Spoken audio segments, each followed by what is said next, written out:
Je vais saluer chaleureusement tous ceux et celles qui sont ici présents d'abord. Comme l'a dit Sichem, il y a encore des volontaires qui sont là pour pouvoir permettre encore à l'Église de diffuser des programmes d'édification. Je veux bénir le nom de Dieu pour ça. Je remercie aussi le diaconat, technique, tous les départements qui vraiment s'investissent, prennent les précautions nécessaires aussi, bien évidemment. Nous ne voulons pas non plus tenter le diable, mais nous prenons notre courage à deux mains et nous faisons ce qu'il faut en respectant toutes les mesures afin que nous puissions adorer notre Dieu et permettre que ce matin nous puissions encore, communier ensemble, communier avec notre Dieu en ce sabbat matin.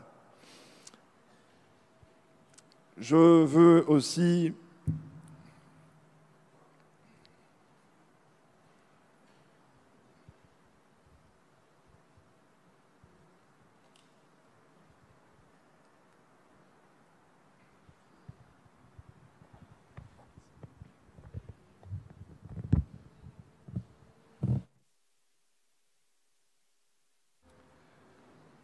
remercier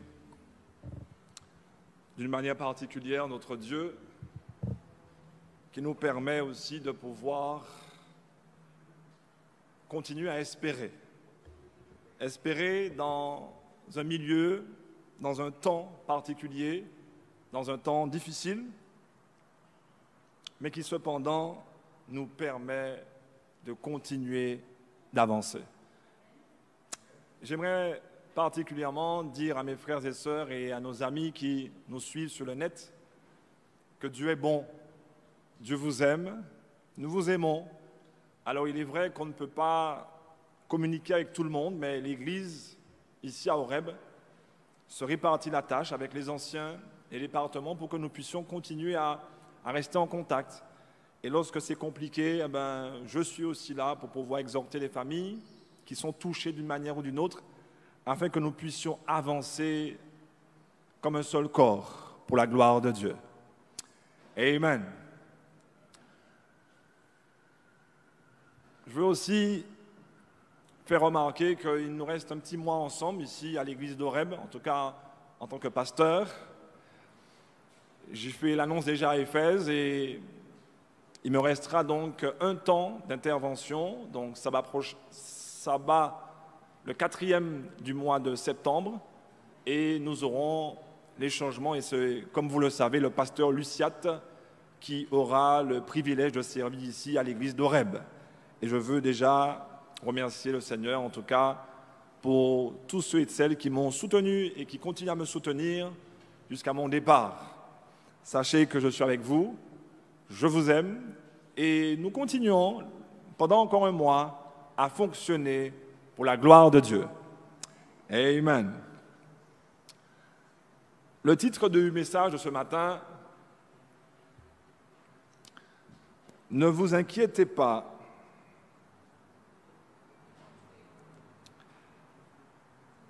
et soyez prêts à servir. » Oups.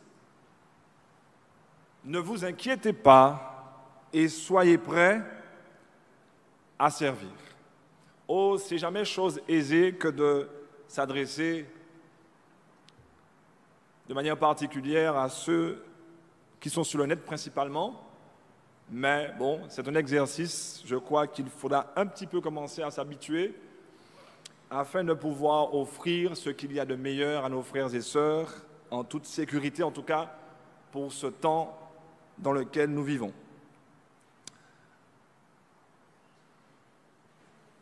J'aimerais que nous puissions incliner la tête et je ferai une courte prière. Notre Père, notre Dieu, nous voulions te remercier vraiment pour ta bonté et pour ta parole qui toujours nous conduit, nous guide. Et dans les temps troublés dans lesquels nous vivons, nous savons que nous pouvons nous appuyer sur elle car elle est notre force. Et par ton esprit, Père, cette parole vibre dans nos cœurs et éveille l'amour, éveille la bienveillance, la sérénité, la paix, afin, Père, que ton nom seul soit glorifié, que nous soyons qui est, paisibles et toujours prêts à te servir au nom de Jésus. Amen.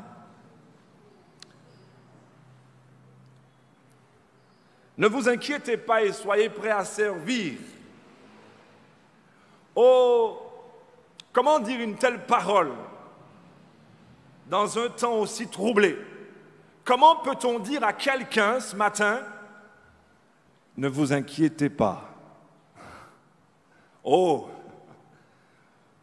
venant du pasteur, ce serait peut-être absurde. On trouverait ça, de ma part, déraisonnable. Si je parle en tant qu'humain, simple homme que je suis, avec la fonction de berger, certes, mais simple homme, comment pourriez-vous croire à une telle parole? Ne vous inquiétez pas.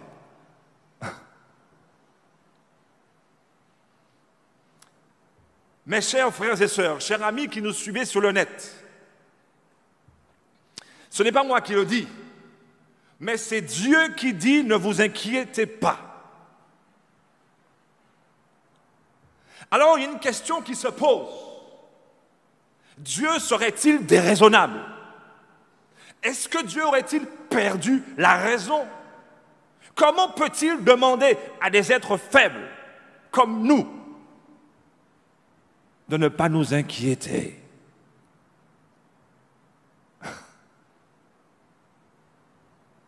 Dieu serait-il déraisonnable? Pourrions-nous 2 secondes nous dire, mais comment Dieu, un être aussi grand, un être qui connaît tout, un être qui nous aime, peut-il nous dire, ne vous inquiétez pas? Ouvrons nos Bibles dans Matthieu chapitre 6, verset 25. Oh, j'aime Dieu, j'aime sa parole parce que je sais que notre Dieu et sa parole sont notre seule sauvegarde. Dieu est en train d'enseigner à son peuple. Verset 25, par Jésus, lorsqu'il était sur la terre. C'est pourquoi je vous dis, ne vous inquiétez pas pour votre vie. Comment Père, comment Jésus peut-il avoir un tel enseignement? A-t-il vécu comme nous pour pouvoir dire une telle chose? Oui. Jésus était sur la terre, pleinement humain, et il pouvait enseigner alors qu'il était chassé, pourchassé. Il était menacé par ses frères, par des hommes qui des fois le claquaient, lui mettaient des coups de poing et voulaient sa mort. Il était capable de dire, ne vous inquiétez pas pour votre vie. Il va rajouter de ce que vous mangerez, de ce que vous boirez, ni pour votre corps, de ce dont vous serez vêtus.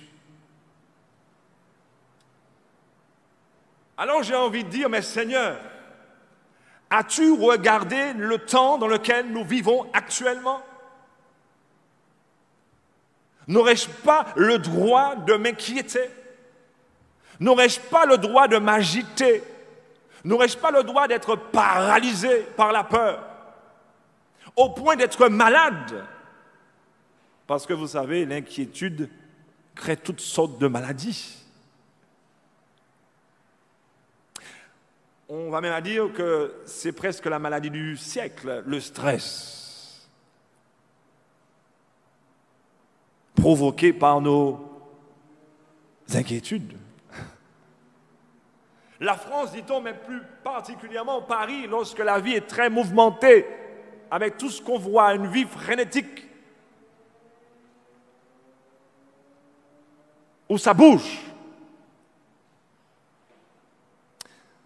D'ailleurs, c'est, dit-on, le pays où on prend le plus d'antidépresseurs. Alors comment nous ne pourrions pas être inquiets et stressés? Cette parole de Jésus est forte. Et j'aime à dire que je ne prêche jamais les choses que je ne pratique pas. Je crois qu'il n'est pas correct de venir, d'enseigner le peuple sur quelque chose qu'on ne pratique pas. Et Dieu seul sait que des choses difficiles dans ma vie, j'en ai vu. Des situations compliquées, j'en ai vu. Je me rappelle encore, il y a quelques jours, alors que j'allais visiter quelqu'un en réa, quelqu'un m'a dit, une infirmière m'a dit, mais monsieur, avant de rentrer, êtes-vous bien dans votre tête? Êtes-vous bien dans vos baskets? Avant de rentrer. Parce qu'on voit des choses difficiles.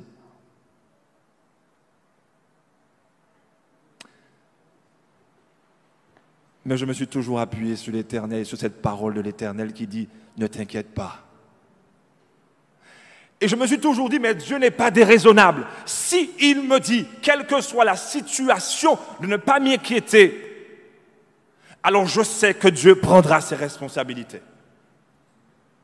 Dieu peut-il me dire une telle parole sans prendre ses responsabilités?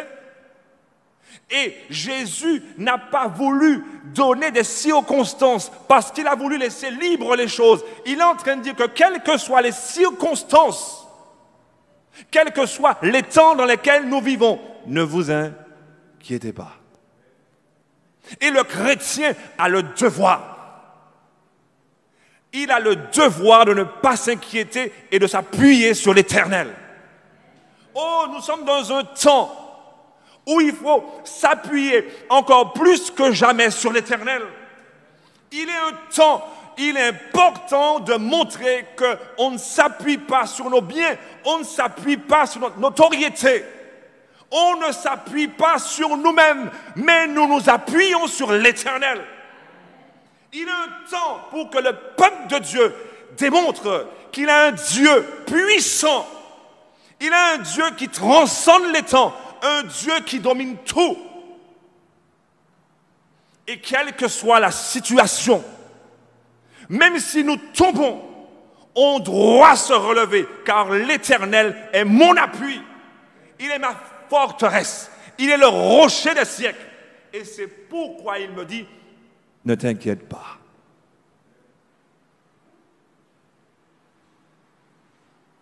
Alors, Dieu est-il déraisonnable? Et peu de personnes arrivent à lâcher prise. Parce qu'ils sont attachés à eux-mêmes, des fois à une manière de fonctionner. Ils n'arrivent pas à lâcher prise.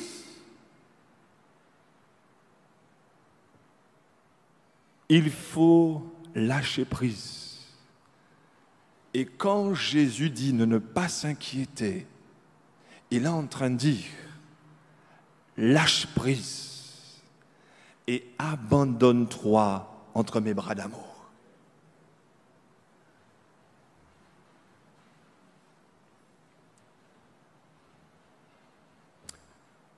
Et quand on lit, la vie n'est-elle pas plus que la nourriture et le corps plus que le vêtement, au verset 26, regardez les oiseaux du ciel. Oh, Jésus est en train de donner des exemples de sa bonté. Il est en train de dire, je ne vous dis pas des choses sans fondement. Jésus est en train de nous dire, combien de fois j'ai agi pour toi, combien de fois j'ai montré dans ma parole que j'ai toujours été un soutien pour le faible, pour le pauvre, pour le riche. Alors Jésus prend un exemple pour démontrer.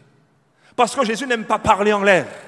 Dieu n'aime pas parler en l'air. Dieu aime donner des exemples de sa miséricorde, de sa puissance, de son amour et de sa bienveillance.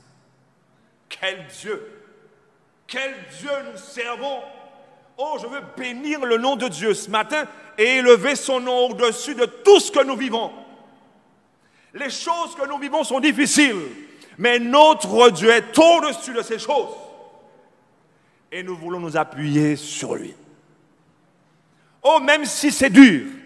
Oh, je veux parler à une maman, je veux parler à un papa, je veux parler à un frère, je veux parler à un étudiant. Accroche-toi. Même si c'est dur, accroche-toi, car Dieu t'aime. Et il te dit, ne t'inquiète pas. Amen. Oh, je crois qu'on n'a pas entendu ce que j'ai dit dans l'église. On n'est pas nombreux, mais bon, quand même. Amen. Oh, j'aime Jésus. Notre Dieu est merveilleux. Et il va rajouter, regardez. Et Dieu pourrait te dire dans ta vie, regarde. Regarde ce que j'ai fait. Regardez. Et il dit à Israël aussi, regardez comment je vous ai porté sur les ailes d'aigle. Comment aujourd'hui peux-tu maugréer? On n'a pas le droit de maugréer.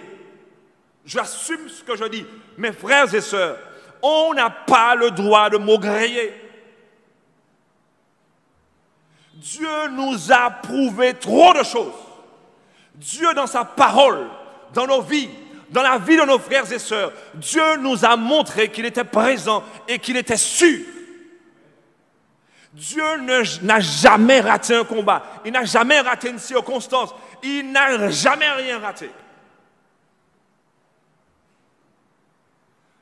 De la Genèse à l'Apocalypse, d'Adam à aujourd'hui, Dieu n'a jamais raté.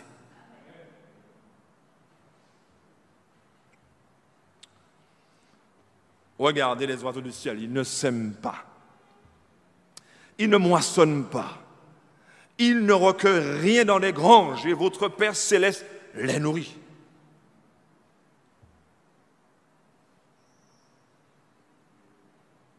Imaginez-vous que Dieu doit se défendre pour nous dire, mais non, je vous aime. Alors Dieu, vous vous rendez compte? Quelqu'un vous dit, prends 10 milliards, je te donne 10 milliards, tiens 10 milliards, regarde, j'ai donné un tel, prends 10 milliards, parce que je t'aime.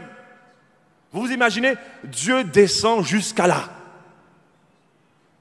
Dieu descend au point de devoir se justifier.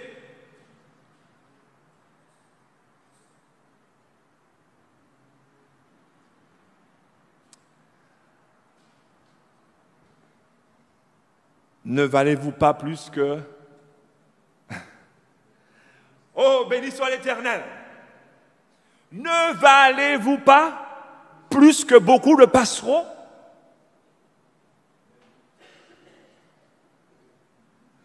Jésus est en train de dire qu'il n'est pas en train de nous garantir des choses juste parce que nous sommes quelque chose. Il est en train de dire que nous avons du prix à ses yeux.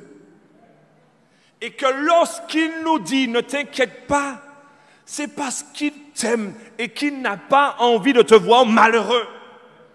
Il a envie de te voir joyeux malgré les circonstances difficiles. Oh, il y a des familles où c'est compliqué parce qu'ils sont paralysés par les choses.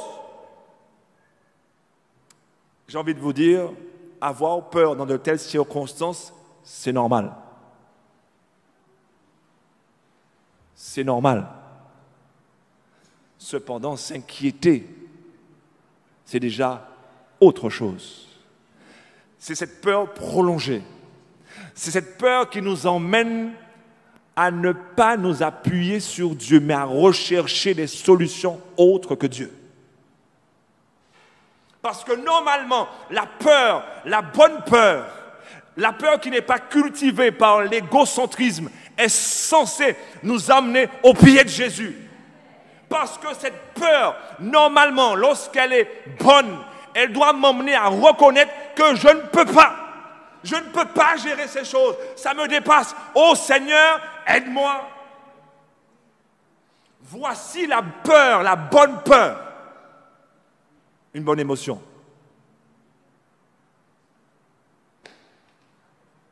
Et je remercie Dieu pour la peur. Seigneur, je ne peux pas. Il y en a qui ne peuvent pas, mais qui continuent. Ils sont en train de démontrer qu'ils n'ont pas trouvé Jésus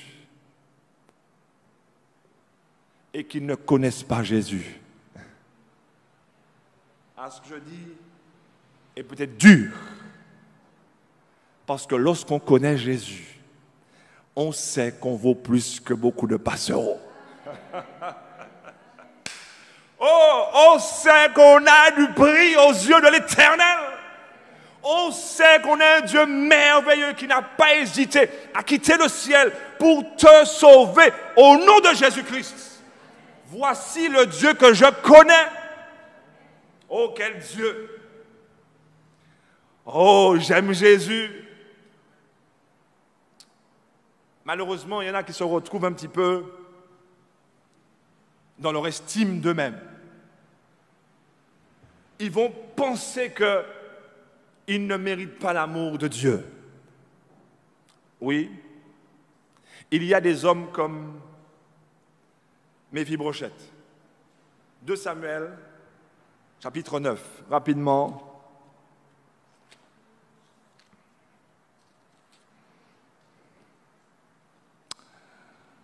On est dans 2 Samuel, chapitre 9. Et lorsque Dieu dit « Ne vous inquiétez pas », il prend ses responsabilités parce qu'il estime que nous avons de la valeur à ses yeux. Il nous aime. Maintenant, le problème survient lorsque nous, les hommes, de par la culpabilité, de par notre manière d'être, de par tout ce que le monde est devenu, eh bien, nous arrivons à sous-estimer. On n'arrive même plus à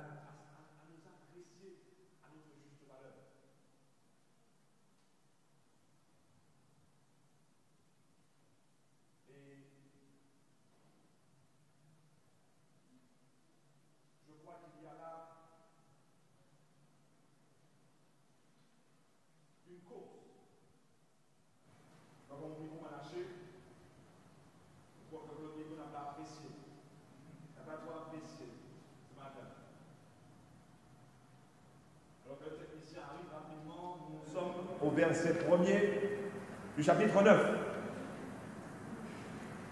Et je vous ai dit que souvent le problème vient de notre manière de voir les choses et de nous estimer.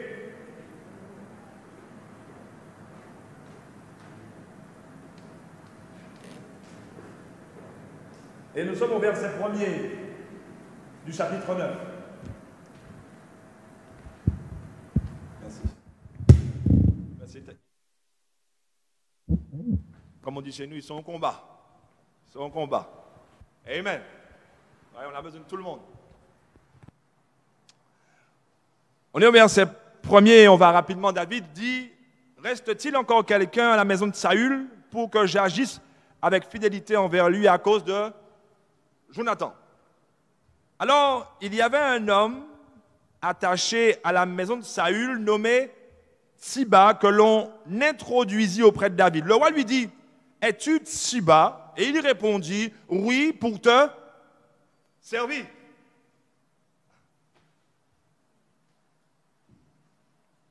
Alors le roi dit, n'y a-t-il plus personne de la maison de Saül pour que j'agisse avec lui, avec la fidélité de Dieu?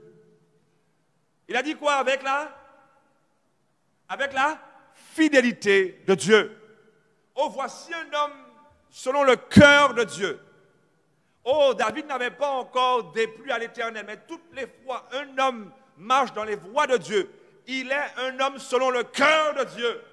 Il n'y a pas que David qui a été l'homme selon le cœur de Dieu, mais toutes les fois qu'un homme, qu'une femme, qu'un jeune se met debout et marche dans les voies de l'Éternel et qui plaît à l'Éternel, alors il est l'homme, la femme, le jeune selon le cœur de l'Éternel. Ce n'est pas réservé à David, cela est réservé à toute personne, enfant de Dieu, qui se met debout, qui marche pour Dieu et qui plaît à Dieu. Alors il est un homme, une femme, un jeune, selon le cœur de l'Éternel.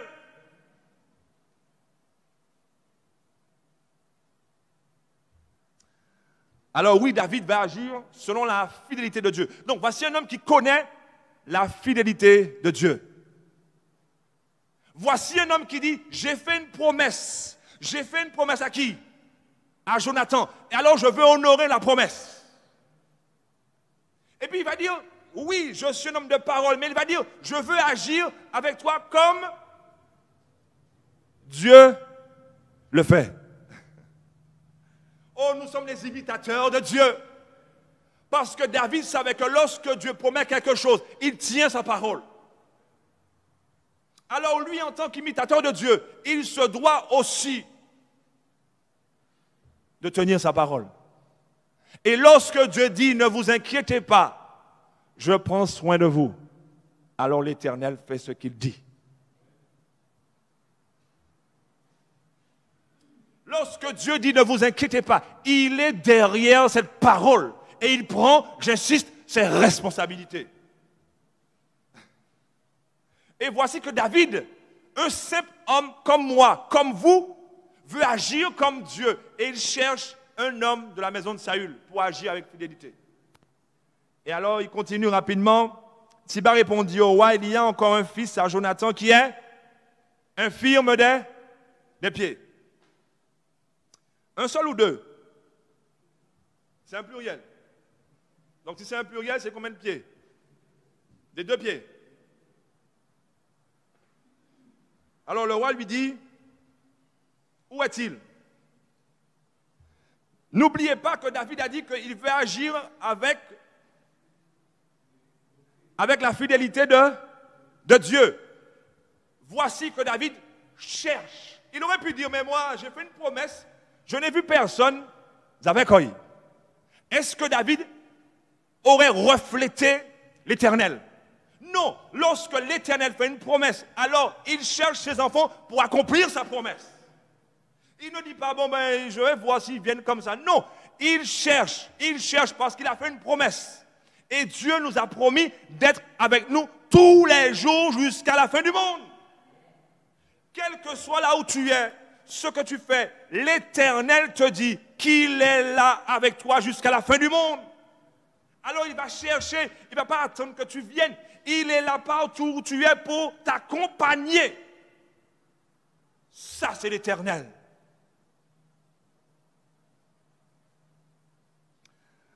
Alors, on est au verset, fin du verset 4. Siba répondit au roi, il est chez Makir, fils d'Amiel. Il est chez quelqu'un, n'est-ce pas? À Lo-Débar. Alors le roi David l'envoya chercher chez Makir.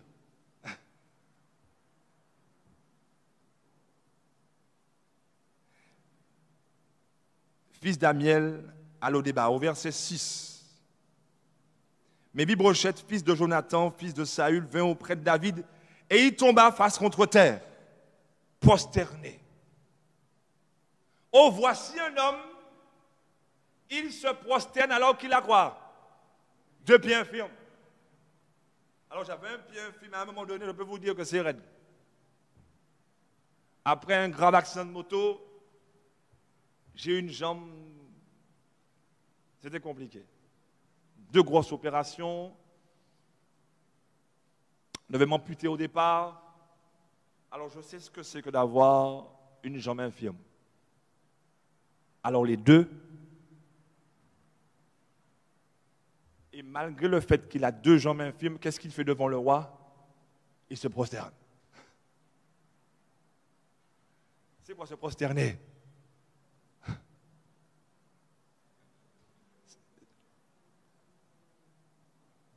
Nous, on dit se prosterner, mais chez les Hébreux, quand on parle de prosterner, c'est quoi?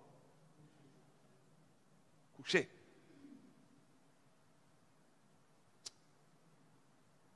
Alors, David dit, Méphibosheth, il répondit, je suis là. Je suis là pour te servir. Voici un homme qui a 2 jambes infirmes, il se prosterne, sa situation est difficile, il a perdu presque tous les membres de sa famille, il faut dire la vérité. Le texte dit qu'on cherche, mais c'est pourquoi? C'est pour aussi souligner qu'il a perdu pratiquement tous les membres de sa famille.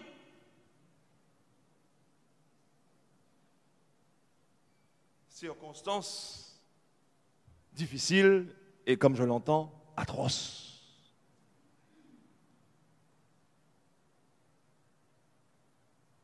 Et il dit, oui, c'est moi pour te servir. Deux jambes infirmes, mais qui dit quoi? Je suis prêt à te servir. Oh, je veux dire à quelqu'un ce matin, quelle que soit ta situation, quel que soit ton état, dis à l'Éternel, je ne m'inquiète pas, mais je suis là pour te servir. Oh, quel que soit ce que tu vis dans ton cœur, quelles que soient les blessures de ton cœur, parce que Dieu seul sait qu'il y en a. Alors Dieu te dit, et dis à Dieu, me voici pour te servir. Oh, même si les circonstances comme Méphi-Brochette sont compliquées, j'ai perdu ma famille, j'ai tout perdu, mais l'Éternel, me voici pour te servir.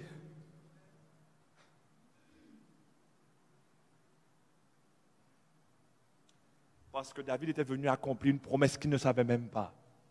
Et ce matin, je vous dis, l'Éternel viendra vers vous parce qu'il a des promesses pour vous. Quel Dieu! Mais la condition, c'est être soumis. Se prosterner est un acte de soumission, mais pas seulement se soumettre. Oui, Seigneur, tu m'as dit de ne pas m'inquiéter, je ne m'inquiète pas. Mais ça ne suffit pas. Être soumis. Je suis prêt à te servir. Quel que soit ce que je vis, quel que soit ce que j'ai perdu dans ce temps-là, Seigneur, faites cette prière avec moi. Je suis prêt à te servir.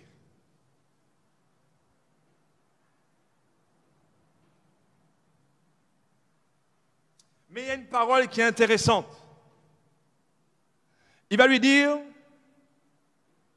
David lui dit au verset 7, n'aie pas peur. Dieu nous dit ce matin, quelle que soit ta situation, n'aie pas peur.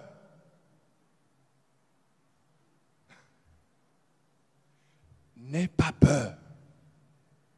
Quelle que soit ta situation, les circonstances, même dans ta propre chair, quel que soit ce que tu as qui est difficile, n'aie pas peur, ne t'inquiète pas et sois prêt à me servir.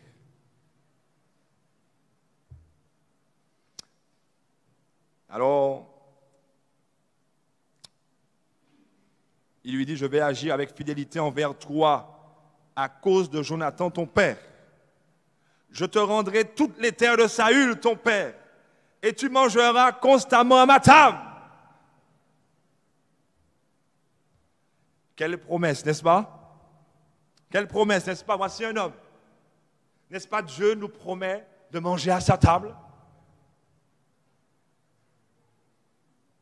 Quel que soit ce que nous vivons aujourd'hui, nous nous sentons peut-être indignes. Mais à cause de Jésus-Christ, Dieu nous réserve une place à sa table.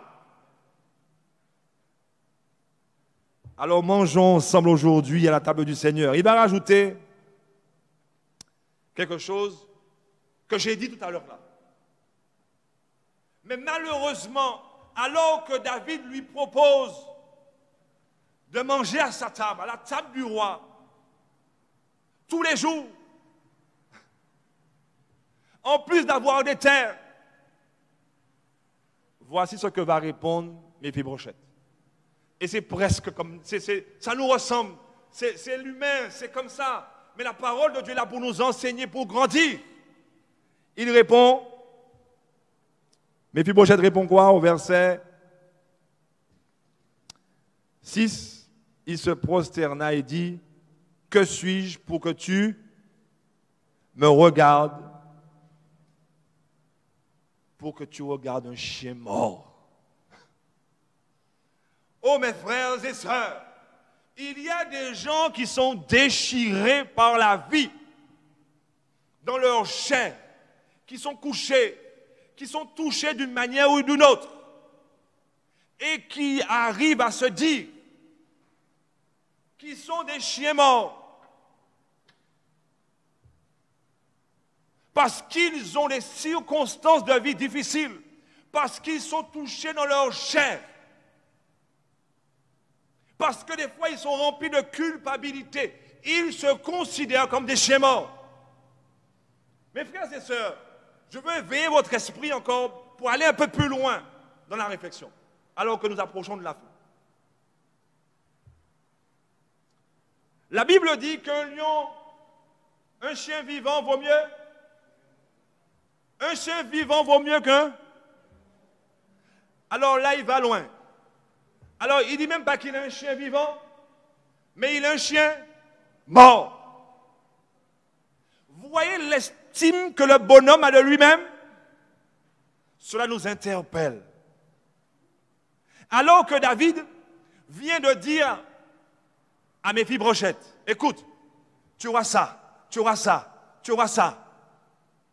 Tu mangeras à ma table. L'homme se considère encore comme un chien mort. Aujourd'hui, je vais dire à quelqu'un,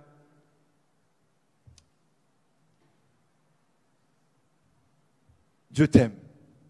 Et si tu es comme Méphi-Brochette, alors que Dieu te dit ne t'inquiète pas, alors que Dieu te fait toutes sortes de promesses d'être avec toi, alors que Dieu te dit même les circonstances difficiles, je vais les transformer pour toi en bénédiction. Et que malgré tout, alors que Dieu te dit, parce que tu vaux plus que beaucoup de passereaux, quel que soit ce que tu as fait, même si tu es handicapé, même si tu es à mobilité réduite, même si tu es touché dans ton cœur, blessé, l'Éternel te dit, tu es plus que chien mort, tu vaux plus que des moineaux, tu es le Fils de Dieu.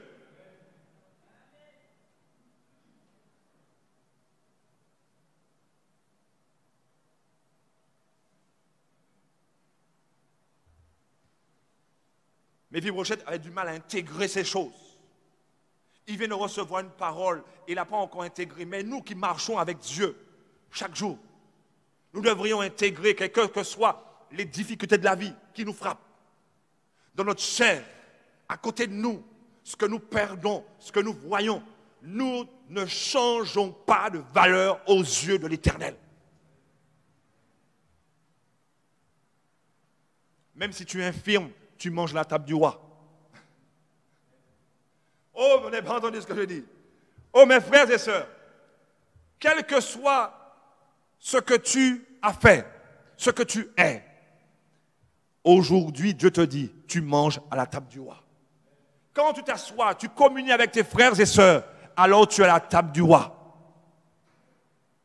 Et tu attends d'être physiquement, lorsqu'il reviendra, en présentiel, à la table du roi. Quelle espérance!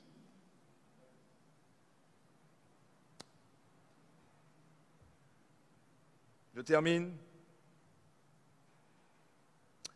Le titre du message c'est « Ne vous inquiétez pas et soyez prêts à servir. » Trop de gens des fois parce qu'ils se retrouvent des fois blessés, touchés dans leur chair, arrête de dire à Dieu, je suis prêt à servir. Quel que soit ce que tu es, quel que soit ce que tu fais, quand tu vas au pied de l'Éternel, Dieu t'accueille, il te dit, écoute, oui, j'accueille ta soumission, oui, maintenant, avance, oui Seigneur, je suis prêt à servir. Deux textes pour terminer, Romains chapitre 8. Quand on approche de Dieu, on est soumis à l'Éternel. On est soumis pour le servir.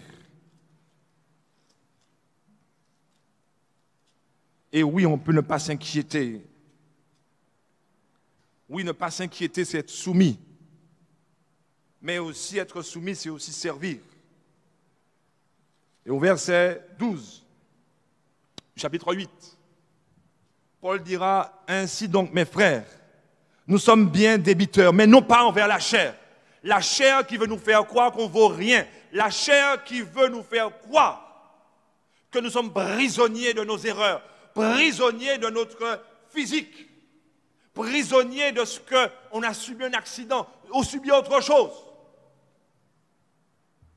Prisonniers des circonstances. Non, Dieu me dit, non, non, tu n'es pas débiteur envers la chair.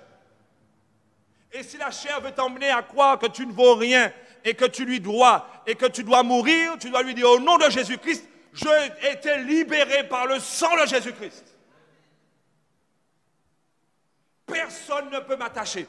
Personne ne peut m'attacher à quoi que ce soit, car Jésus-Christ m'a libéré. Libéré de moi-même, libéré de ce que je suis, libéré de ce qu'il me manque un bras, qu'il me manque une jambe. J'ai été libéré.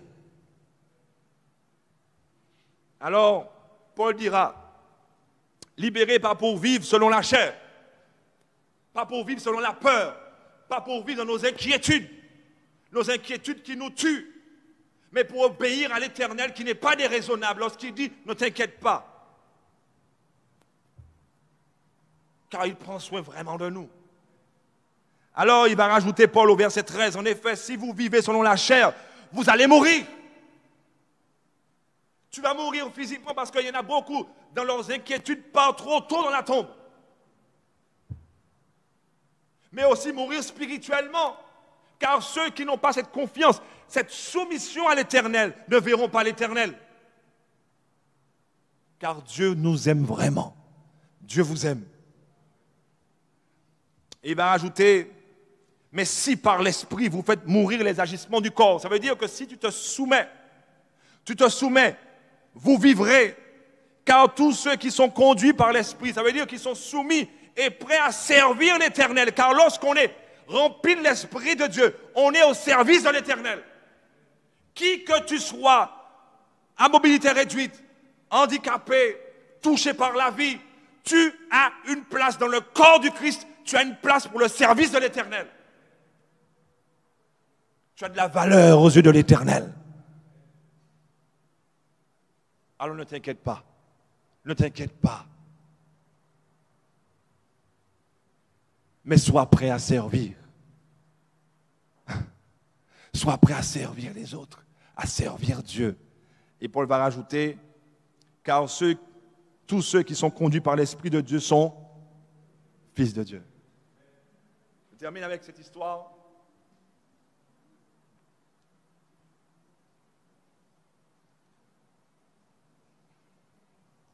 On raconte l'histoire d'un porteur d'eau.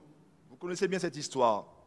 Mais je veux la mettre vraiment dans ce contexte pour qu'elle fasse ressortir encore un peu plus la valeur de l'Évangile, la valeur de la parole de Dieu qui nous fait tant de bien, qui nous permet de lâcher prise.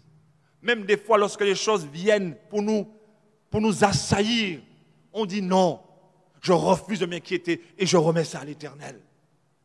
Non, je refuse. Et même si il y a votre chair qui dit, mais, qui m'a fait eh bien, l'Éternel combattra pour moi au nom de Jésus-Christ.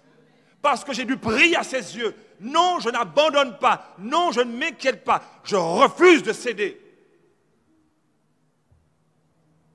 Des fois, je suis assailli, des fois, par l'inquiétude. Et je dis non, non, au nom de Jésus-Christ. Non, non, non. Je fais confiance à l'Éternel. On est tous tentés des fois par l'inquiétude de nous inquiéter de ceci, inquiéter de cela. Mais Dieu nous dit, ne vous inquiétez pas. Et je vois ma vie beaucoup plus belle. Alors, on raconte l'histoire de l'homme qui avait au bout d'une perche, aux deux extrémités, deux seaux, un seau. Alors qu'il y avait un seau qui était fendu. Et j'ai envie de dire que dans la vie, il y a tellement de seaux fendus. Fendus dans leur chair, fendus par leurs échecs, fendus parce que ils ont été écrasés, fendus parce qu'ils ont eu des accidents, fendus parce qu'ils ont eu des pertes, fendus parce qu'ils vivent des situations compliquées. Il y a tant de seaux fendus.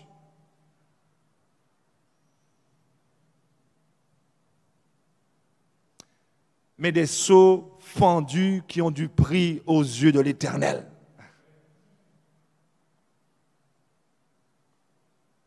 Dans l'église de Dieu, il y a beaucoup de seaux fendus, il n'y a que des seaux fendus.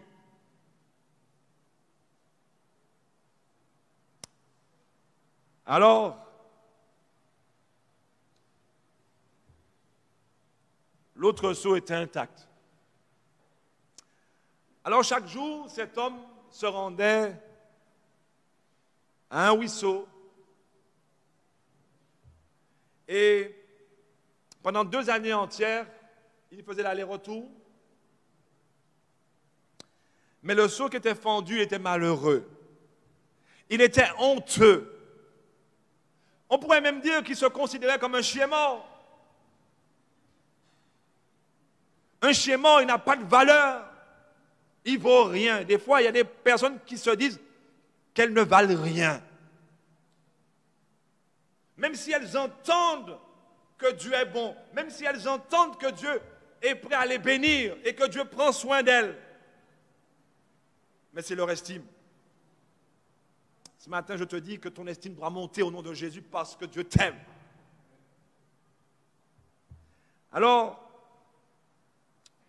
le maître lui dit, mais écoute, pourquoi as-tu honte? Mais il dit, mais écoute, depuis 2 ans, j'ai seulement été capable de livrer la moitié de ma charge à cause de cette fonte à mon côté qui fait fuir l'eau le long du trajet. Tu as dû faire tout ce travail et tu n'as pas obtenu tout le mérite. Alors, rempli de compassion, le porteur d'eau répondit, en retournant à la maison, je veux que tu vois les fleurs magnifiques. Oh, je veux que tu vois les fleurs extraordinaires qu'il y a de ton côté. Alors, le porteur d'eau lui dit, c'est parce que je savais que depuis le début que tu étais fendu, que j'ai semé des graines tout le long de la route. Ainsi, chaque jour en revenant du ruisseau, tu les arrosais.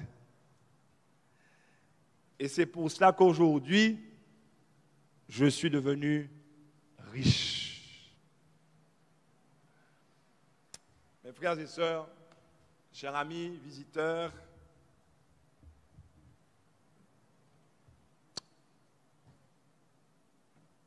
Dieu vous aime. Et même si vous êtes un seau fendu, vous vous sentez, avec tout ce qu'on entend et autres, que vous avez peu de valeur. Ce matin, la parole de Dieu te dit que tu as ta place. Tu as ta place dans le corps du Christ. Et que tu as de la valeur aux yeux de Dieu. Dieu t'aime. Il a préparé une place pour toi. Il a préparé un endroit spécialement pour toi, avec un nom, un nouveau nom. Alors il te restaurera. Tu seras restauré complètement.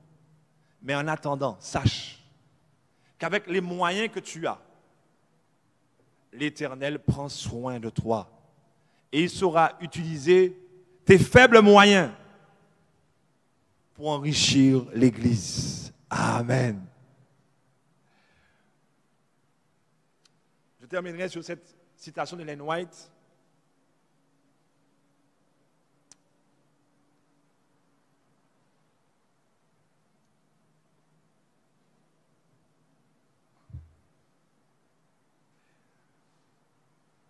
Dans l'Église, il y a des grands et des petits seaux. Des seaux fendus, des seaux ronds, des seaux calbossés. Peut-être moi le premier. Hein? Mais sachez une chose. Quel que soit le seau que tu es, Dieu ne te demande jamais quelque chose de déraisonnable. Dieu ne demande jamais à un seau fendu d'emmener de l'eau complètement. Ah, on n'a pas entendu ce que j'ai dit.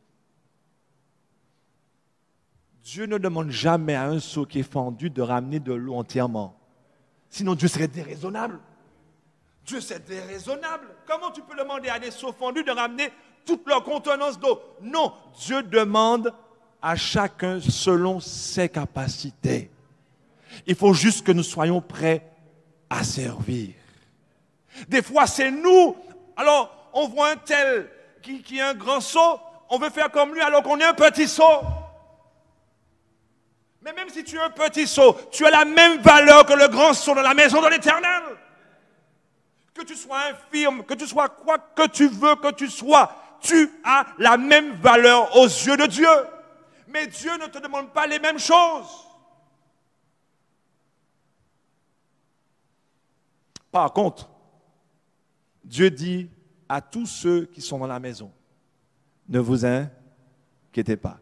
Et s'il dit ça à tous les seaux fendus, ronds, tout quartier carré, c'est parce qu'il sait que quel que soit le seau que tu es, tu peux ne pas t'inquiéter.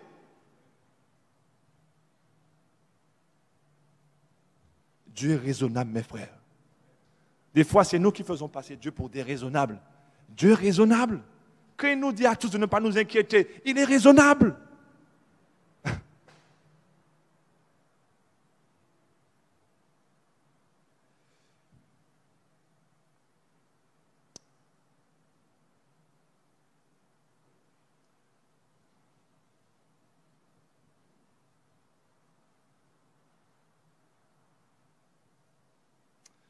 Je termine avec cette parole d'Ellen White. Si on a compris que Dieu est bon et qu'on a de la valeur,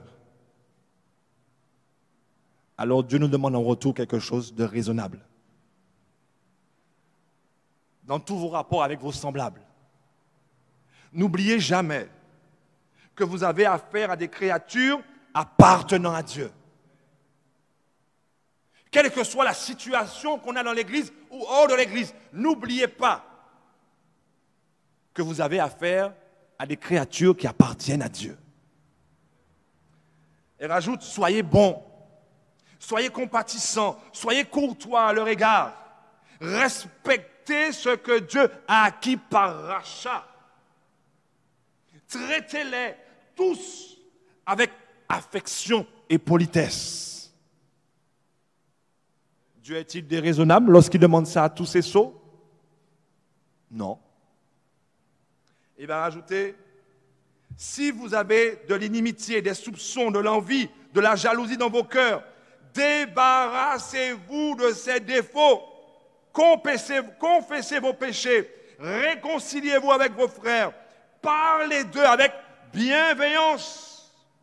Ne faites pas d'allusions défavorables, de suggestions qui peuvent éveiller la méfiance dans l'esprit des autres. Veillez sur la réputation de vos frères d'une manière aussi sacrée que sur votre propre réputation. Aimez vos semblables comme vous voudriez être aimés de Jésus. Maintenant, Dieu nous demande de la cohérence. Si nous croyons qu'on a de la valeur, si nous croyons que nous tous, on a de la valeur aux yeux de Dieu, d'accord, on n'a pas les mêmes capacités. Cependant, si on a tous la même valeur, alors dans nos rapports avec les autres, démontrons à chacun que ce que Dieu a dit, on a de la valeur. Alors traitons-nous comme des femmes, des hommes qui ont de la valeur aux yeux de Dieu, comme des princes et des princesses de l'Éternel qui vont hériter très bientôt du royaume. Ne vous inquiétez pas et soyez prêts à servir. Amen.